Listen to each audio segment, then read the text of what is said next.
Good afternoon and welcome to Today on BayTV. I'm Liz Cairns and this is Gaynor Morgan.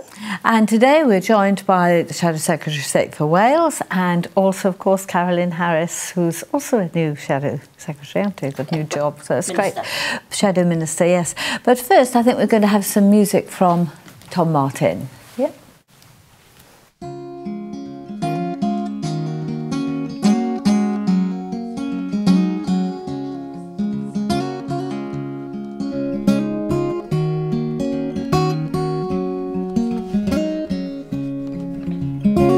Jesus would weep if he saw her, but I only weep when I don't.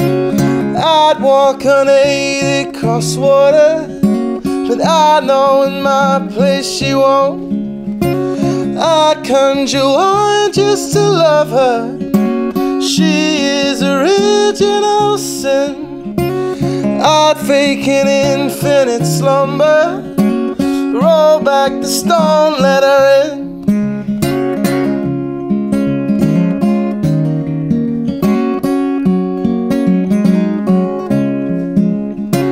Jesus would weep if he knew her, but he burns with envy for me. He'd part the sea to get to her if he was waylaid in the reeds. Bushes take flame when she's speaking, stone scraping stone in my arms. I see the havoc she's wreaking, and I walk into the storm because she holds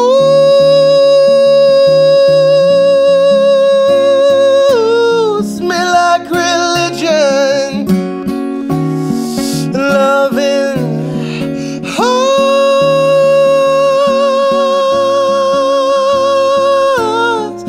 my decision.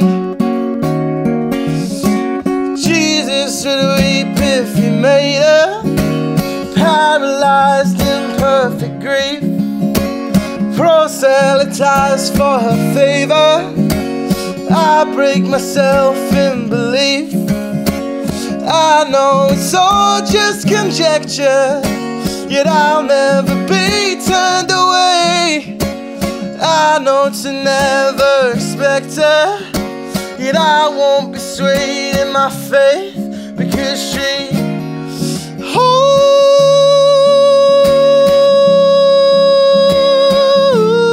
me like religion and loving holds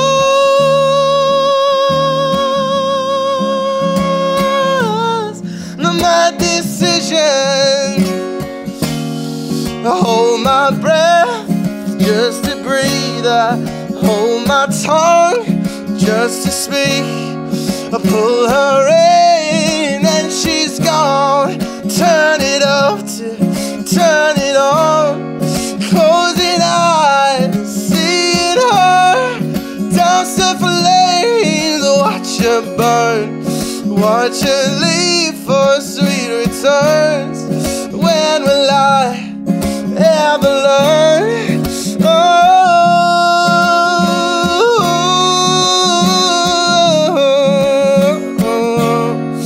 Watch her breathe, just to breathe.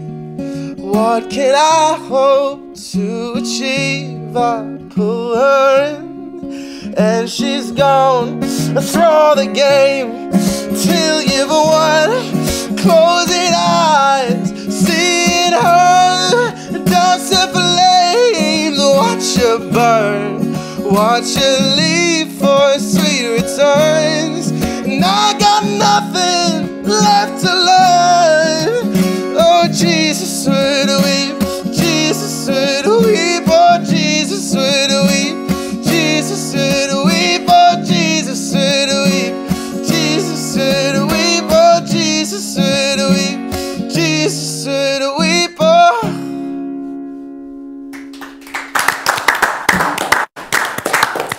Well, that was powerful stuff, and of course Tom's only 21, so it's still only first thing in the morning. It's great though, wasn't it? Really nice. Yeah, lovely voice. Oh, amazing. Really good. Well, what a week it's been. Electrification, BBC, Brexit.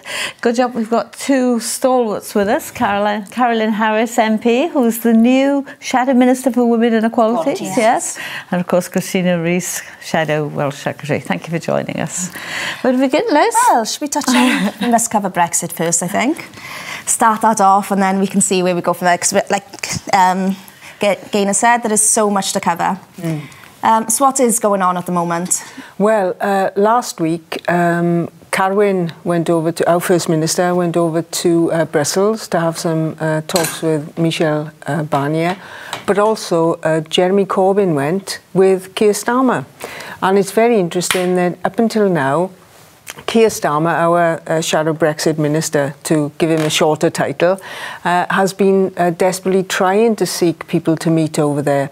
All of a sudden, since the election, everybody wants to meet Keir. Everybody wants to meet Jeremy. So they had 2.25 hours with Michel Barnier, and David Davis, the Minister for Brexit, had 1/4 hour. So isn't that interesting? So things have turned around. Yeah. And Keir Starmer, as Carolyn will no doubt agree with me, is a very capable, very amenable, a charming man, a very able, because he used to be DPP, Director of Public Prosecutions. And he stood down from that and then fortunately was elected as a Labour MP.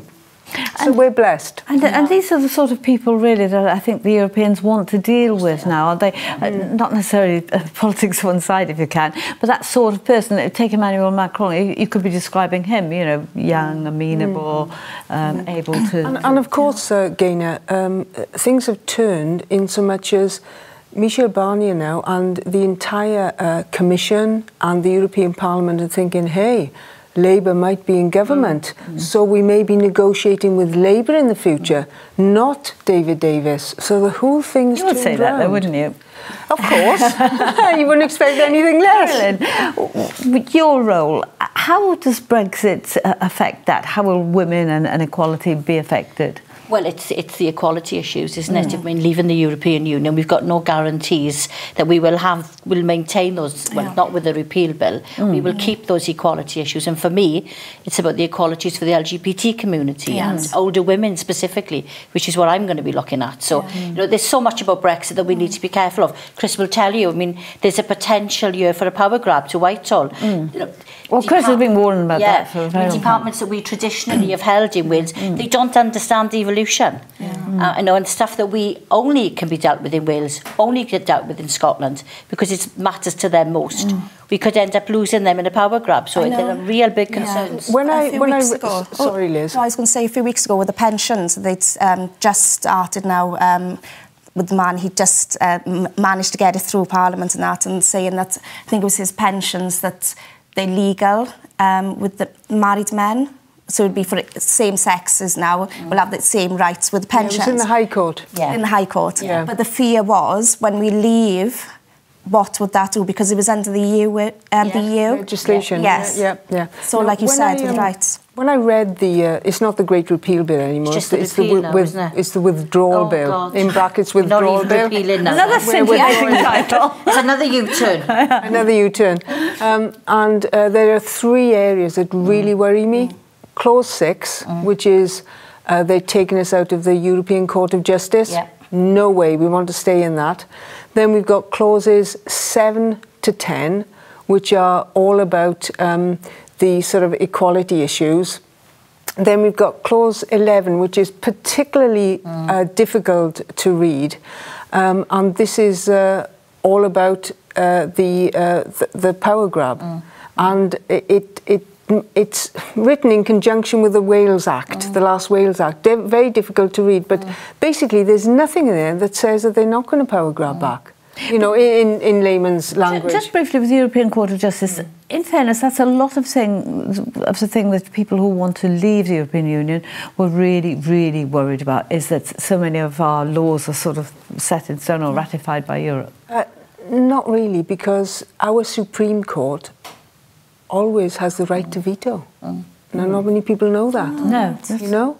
But what I'm worried about is when all these thousands of laws, regulations and directives come back to the UK Parliament, right? Clause 11 is a freeze clause. So they're frozen in the UK Parliament before they're handed on to Wales. I'm actually going to have to freeze you a minute, sorry. Got me going on that, yes, Liz. definitely. Thank you both. Next will be staying with the politics. See you after the break. Plenty more to say.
Welcome back to Today on BayTV. With me is Liz Cairns, and we're also joined by the Shadow Secretary for Wales, Christina Rees MP, and Shadow Minister for Women and Equalities, Carolyn Harris MP. Thank you both. Well, it's the second part. We start with the papers.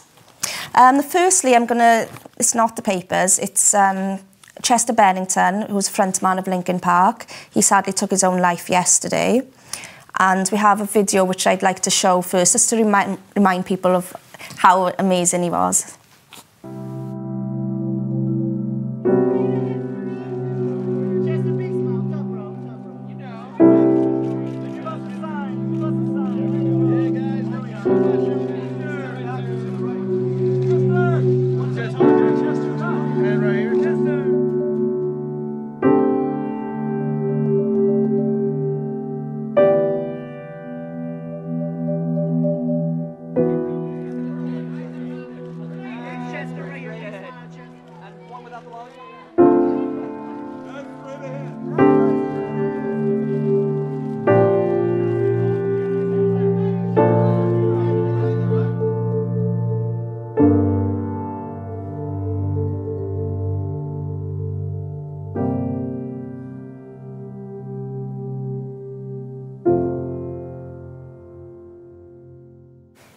It's awful. I know he influenced so many people's lives, and he was like the rock star of the generation, well, below me, I'd say. Well, particularly those in their 20s, wasn't Yes, yes. You just seen my age now, haven't you? But yeah, sadly, he suffered with depression throughout his whole life.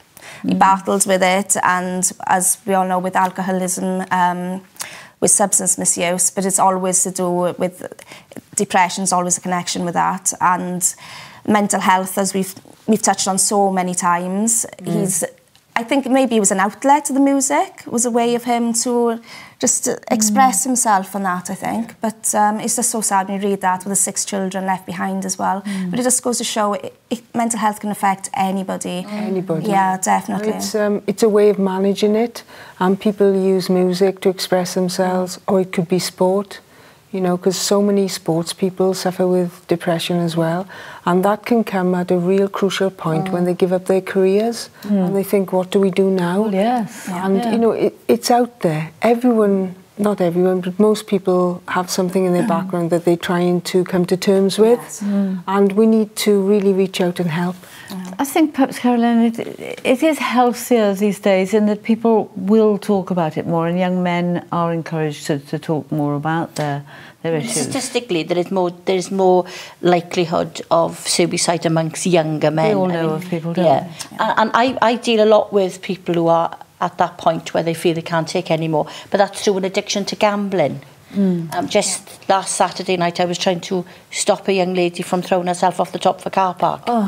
Because she has a problem with the FOBTs, you know, with the fixed augmented terminals. And sometimes I think we need to look beyond the fact that it is mental health, I agree, but I think sometimes the issues that lead to that state of mind are too often ignored, and we need to be tackling.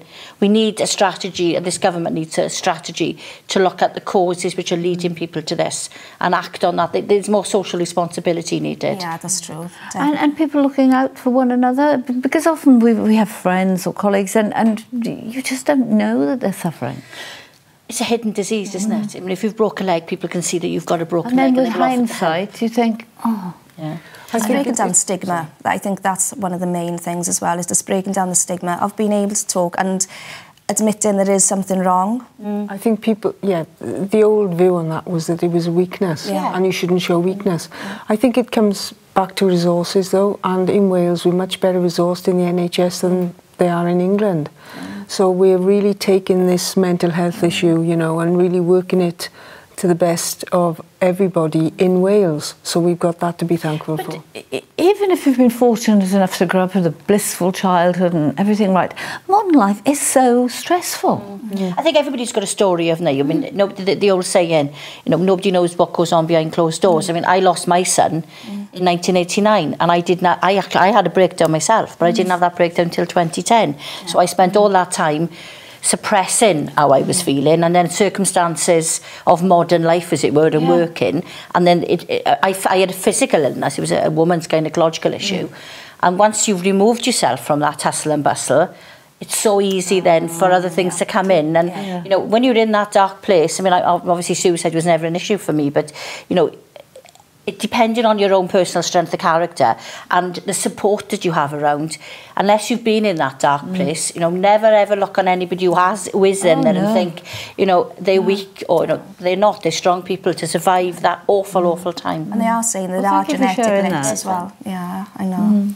They are also saying there's genetic links as well, so it's not just a character of a person. It could, if it's biological, sometimes there is just nothing you can do about it without actually having the help outside of, just like you said, friends and community. But like you said, speaking about it, but people need to be more open and share. Definitely. If you have an alcohol problem or a drug problem, it's you see it, you physically show symptoms. With mental health, you don't. You know, so it's a hidden disease which we need to talk more openly about. Definitely. Yes. In the Evening Post, 7 tolls to be dropped. Now, it's apparently by 2018, I think it's to do with the privatisation and that, and the changeover.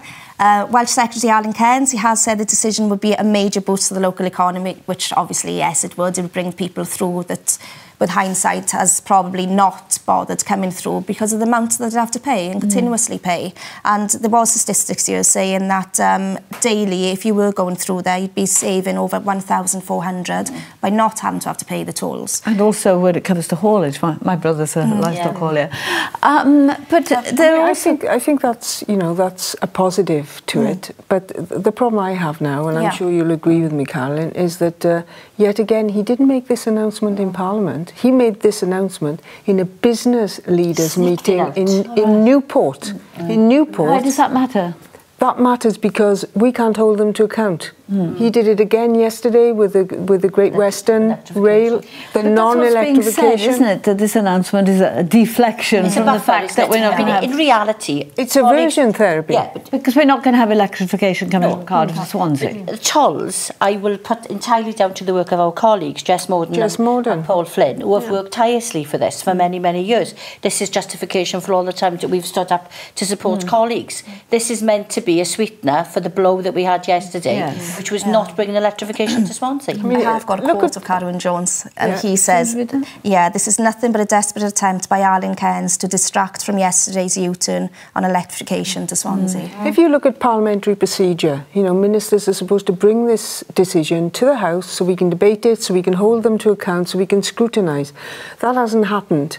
And yesterday's protocol, I mean, I'm the Shadow Secretary, but I wasn't allowed to speak in it because it should be the Shadow Transport Minister. So I work closely with Andy MacDonald, who is our Shadow Transport Minister, to work up a point of order and managed to get it in right at the last minute. But up until then, our colleagues who could speak spoke in the business questions where you're allowed to ask anything, because the problem is you have to hang it on a hook there. You know, and the hook that the only hook we had left was business questions. Carolyn raised it.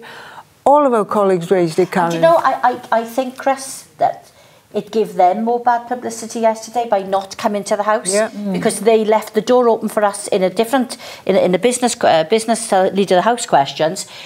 We actually turned that into a debate about And do you know what? The leader of the House, all she kept saying over and over again was it's modern technology. Now, I know that these trains, these bimodal trains, they were actually invented in 1990 in South America. But they bought them 3 years ago. And then in 2009, they actually came to Britain. So it's not modern technology. It's not disruption. I know we've had that. In the short time that's left, what is it going to mean to Swansea and West Wales not to have the electrification? Carolyn, give the floor. I'm just absolutely... I mean, this morning I had a meeting with people who are trying to attract investors to Swansea, who came here a month ago with 45 minutes delayed on the train and actually said, when we get electrification, investing in Swansea is going to be a far better prospect for us.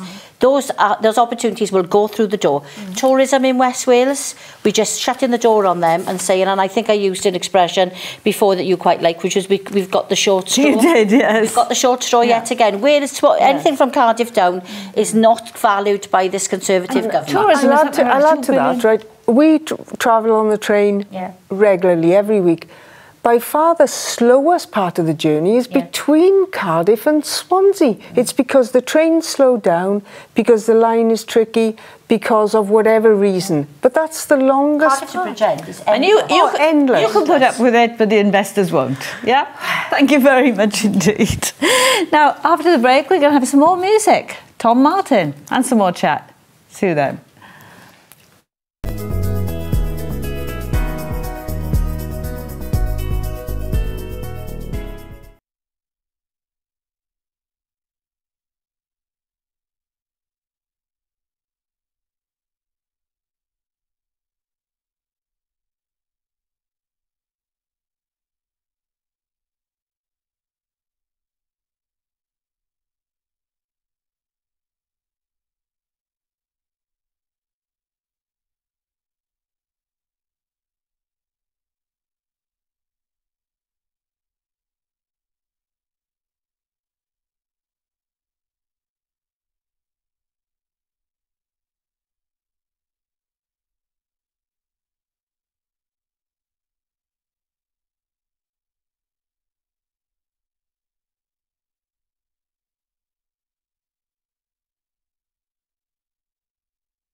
And welcome back to Today on BayTV. We're joined by the Shadow Secretary of State for Wales, Christina Rees MP, and Liz, we're talking politics. But first, I think we're going to have some more music from the lovely Tom Martin. Yep.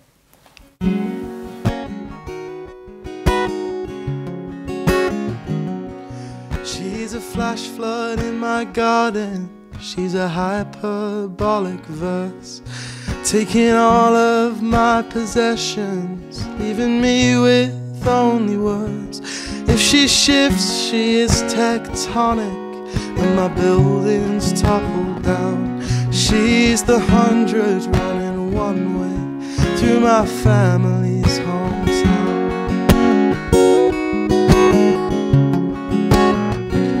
She was cut from different fabric, hemmed and woven into place. Seems like she was solely crafted for a smile upon my face. You could wash out all her colors, leaving only black and white, and she'd look just like the firmament, shimmering with light. So I ask her, come on baby, what's this life we're living for? If you only test the handles of the locked and bolted doors. So I ask her, come on darling, would you be my sweetest vice? And won't you come and blow the roof off of this sheltered kind of life?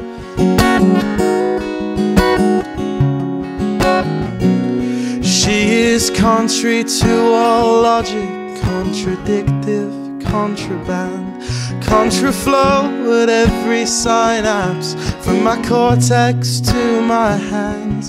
She is carbon, superheated, pressurized and torn apart. Where another might have broken, she emerged to break my heart.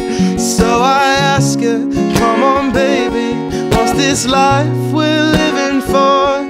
If you only test the handles of the locked and bolted doors. So I ask her, come on darling, would you be my sweetest vice? And won't you come and blow the roof off of this sheltered kind of life?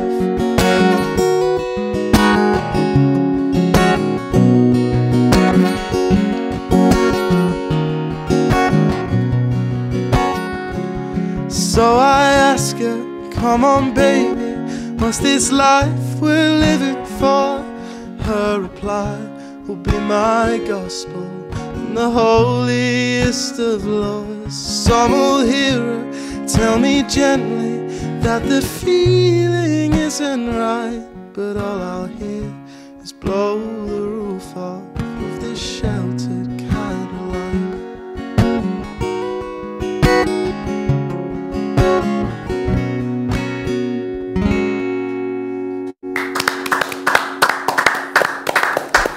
Oh, that's something. Our little Jacksons again found us another star. Thank you, Tom. Brilliant. Yeah. So, Christina, what's been going on in Parliament? Oh, it's been a really busy week, busier than normal. The problem we've had is that the government haven't been giving us any business. So we've been held there on a 2-line whip. A 3-line whip is you have to be there to vote. A 1-line whip is no, you know, a vote is unlikely to be called. A 2-liner is you have to be there just in case. So we've been held on a 2-line whip without really any government business. And we've been resorted to having to use an emergency mechanism called an SO24 to actually call a debate. So that we've got, we've got loads of issues we want to talk about, but we've been frustrated. And in the House yesterday, the Leader of the House announces the business. And we haven't had an opposition day, and that's our debate. We can choose what to debate in the House of Commons, in that chamber. We haven't had an opposition day since January. There's always been an element of playing politics, hasn't there? Is it any worse now than it's traditionally been? Yes. Normally, the Chief Whip for the government and our Chief Whip, they talk to each other, the channels are open, and they... It's a civilised way of civilised, yeah. It's very, yes, it's very amicable, they talk about the business, they barter for what they want to discuss. Channels have shut down. Would you say this is to do with Brexit? It's to do with Brexit and also to do with the fact that they've only got a working majority now, 13. Things have changed. Right. We've come back in a stronger position. So it's survival at all costs? It is. You would say that, though. But, yeah. No, but look at the deal they did with the DUP. I say we've been duped. You know, DUP. okay, you got there. I did get it. I got there in the end. You got there in the end. Because they've paid them really £1 billion. Now, Barnett consequentials, we should have 1.6 billion from that. But by phrasing it as old money, we're not going to get that money, you know, which is doing us out of a deal. So that's really 2.6 billion they bought off. I think, wasn't it the head of the Lords EU committee has said that really the Barnett formula is no longer fit for purpose and has to be revisited? A new way of paying us. Yeah, there's got to be a new way to do it, Gaynor. But Joel Barnett, who brought it in 1976, only brought it in as a temporary measure. So, you know, he was fully behind reforming it. Yes, there's got to be a fairer way to do it, but we're stuck where we are at the moment. It's unlikely to be reformed. So naturally, the devolved countries want an equal share. Yeah. Now, you warned us a long time ago about, it's not the repeal bill anymore, the Great Withdrawal Bill. The Withdrawal. Wonderful titles, aren't they? And you warned us about the consequences for the devolved powers. I'm pretty keen on agriculture, obviously, but we all depend on the food from our land. We all depend on the wonderful countryside that's generated as a result. Michael Gove has said now that farmers have got to earn their subsidies in the future.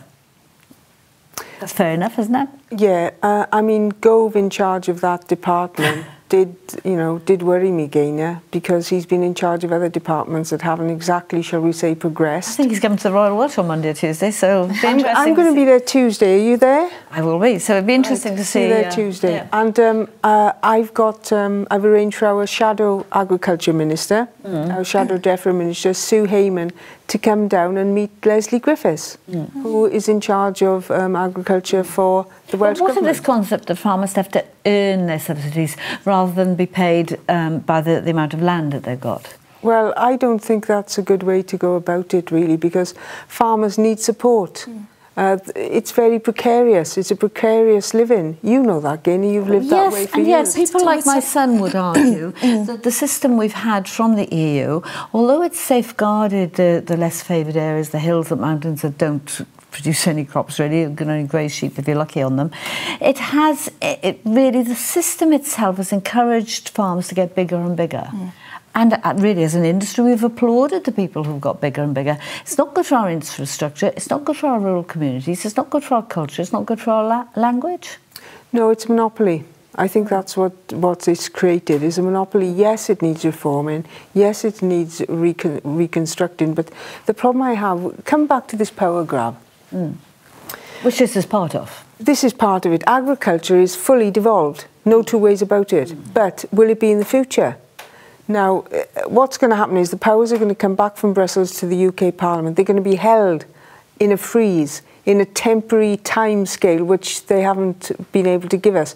Now, I look at that as the UK government holding those powers to have more assets in the negotiation position. Yeah. If they came back to Wales, straight back to Scotland, straight back to Northern Ireland, straight to devolve, they wouldn't have as many powers to bargain with. And for example, farming has done much better under devolution than in my 40 years experience as an agricultural journalist ever. Definitely. Just look at the Agricultural Wages Board. We reinstated it in Wales, you know, and that's to make sure that agricultural workers are paid a fair rate. Anyway, that's my rant done. You've done yours now. What you, Liz? You were going now. No, I was only going to say with the subsidies, I did read somewhere where on one farm he received the subsidies, but the problem was he was running multi-millionaire horses. So he was having this when reality he shouldn't really have been receiving it, whereas other farmers should have. And I think this was where the reform was coming in a bit as well, where I think they were trying to say, well, if we did prove, then that wouldn't have happened. Any system. What can I say? Any system is open to abuse. Yes, and there's always a line, and one person's one side and one's another. But you're going to be fighting for us, Chris? I'm going to be in there fighting, no doubt, with every sort of piece of my... Yes, my armoury, I shall try. And we've got a great Welsh Labour MP's team, you know, really, really great. Interesting times after your long holidays, bucket and spade and all that. Oh yeah, me on holiday again, yeah, come on. Well, hopefully we'll see you soon. Thank you so much. Next, we'll have more music by Tom Martin and meet our friend Dirk De Neve. And he'll be telling us all about music.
Welcome back to the final part of Today on BayTV. I'm Liz Cairns and this is Gaynor Morgan.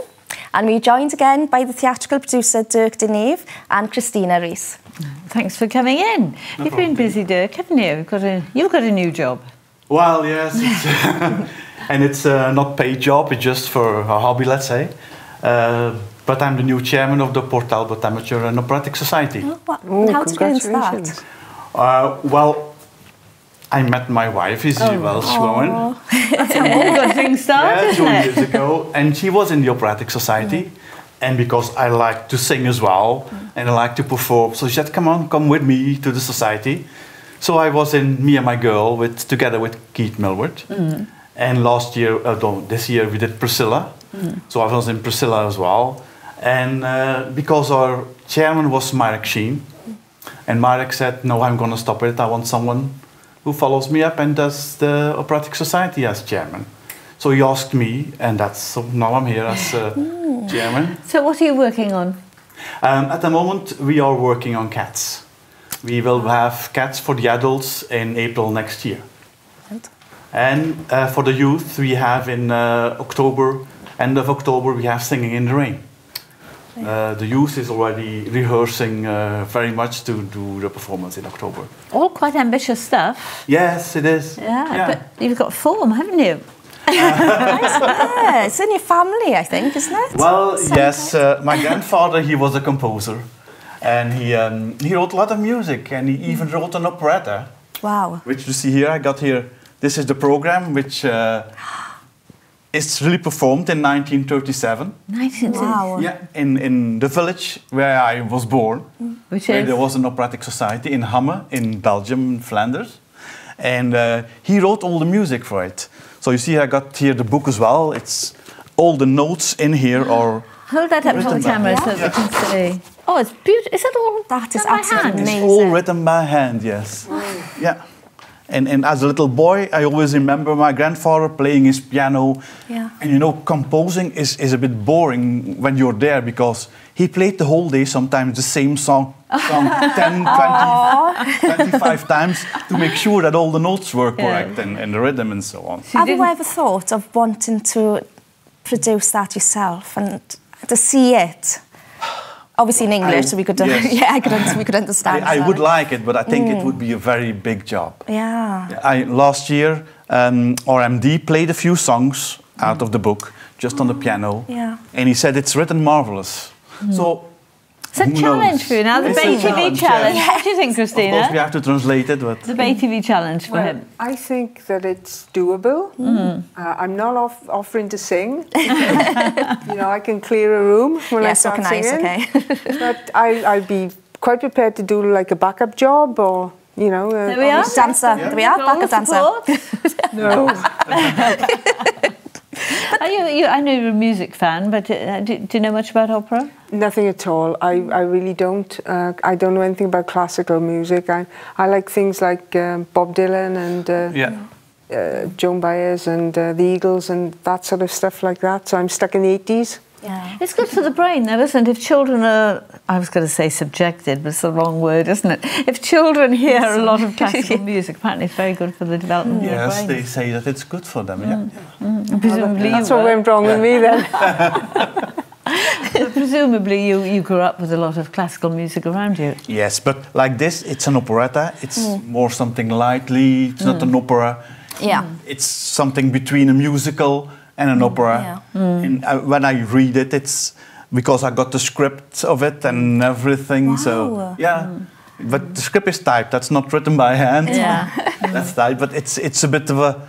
It's called May Dream, and it seems it's about a boy who is in love with a girl, but the girl goes to the big city, and there she gets in love with a boy that is a bit not like it has to be. So, and then she comes back to the little town, and they sing and they dance a lot. I don't know how they go around the tree in May. They have dances around the tree. So they're all happy songs. It sounds very pretty, sort of. Yes. May dream could describe the UK government at the moment. Dream? She never misses a trick, does she? Yeah, there's probably many words. Dreams, nightmares, there's so many different words we can say there. What I would say, though, if any of our viewers now are watching and thought, I would like to help and be part of this challenge, how could they contact you? That would be great. You can contact me, first of all, through the Facebook site of the Port Talbot Amateur and Operatic Society. We will answer there, and then we go from there. Well, you never So we'll see how this develops. Yes. Yeah? Yes. Do you think that opera and operetta is becoming more popular? It always seemed to, well, opera particularly was very inaccessible at one point. I think opera is still difficult for some people. Yeah. Me, yeah. I think you got here the beautiful tradition of musicals. That's why I do this as chairman as well. I think it's a very, very beautiful tradition. It's difficult because at the moment we have a lot of difficulties finding a show for us. Because the show that we can't license for shows. Oh, right. Oh, I see. See? Yeah. You have to go to the license holder and ask, can we do the show? But it's sometimes they say no. Of course, professional circuit is there who performs the show, so then we cannot do the show. So if other schools are doing the same show, no, we can do the show. I see. And there are so many rules around it that it's difficult. Like we have now chosen Cats, but let's say we looked at 15 musicals before we have found Cats, because the other 15 we couldn't license them for us. All right. Oh, all the things that we don't know that goes on in the background. Yeah. It is, yeah. And of course you have to pay. Is it royalties? Yes, we have to pay the license for it, and normally it's a fee between the 12 and the 15% of the sales of the tickets. All be worth it. We look forward to it and the big challenge. Definitely. Thank you. Well, big thank you to all our guests today for joining us on the show. Thank you very much. And don't forget, following the show, we have our afternoon matinee film. And today, it's 1959 comedy Desert Mice, starring Sid James and Dora Bryan. So, stay tuned on BayTV. In the meantime, here to play us out is Tom Martin. See you Monday.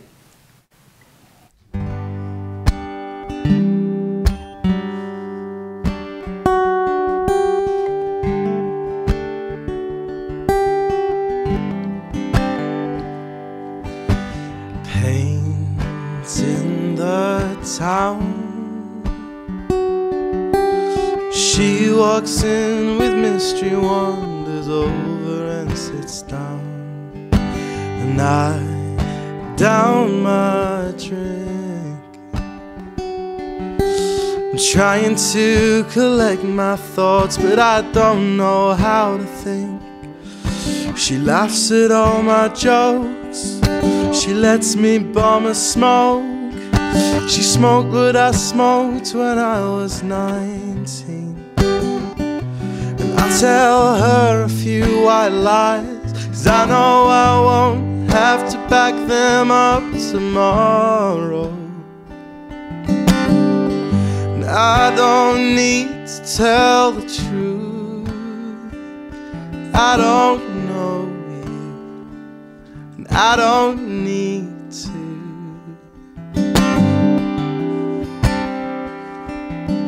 So let's quench our thirst, mixing alcohol with alcohol. Give me 2 tequilas first. And she's got my hand, trying to teach me some old salsa move my legs don't understand. Just drink your rum and coke, let me bum a smoke. We share a pair each hour and a half, and we burst out into the night, 'cause this sweat's been dripping down into our eyes. There's something about the way the world sounds sad outside. And I don't know you, but you don't need to. Then the room was spinning and we're moving through the night. We danced to Otis and Aretha, and we moved inside a light. Someone told me that we're sinning, but there's no losers in this game. We dance to Otis and Aretha, and I'll try not to remember your name, but I'll remember anyway. Oh.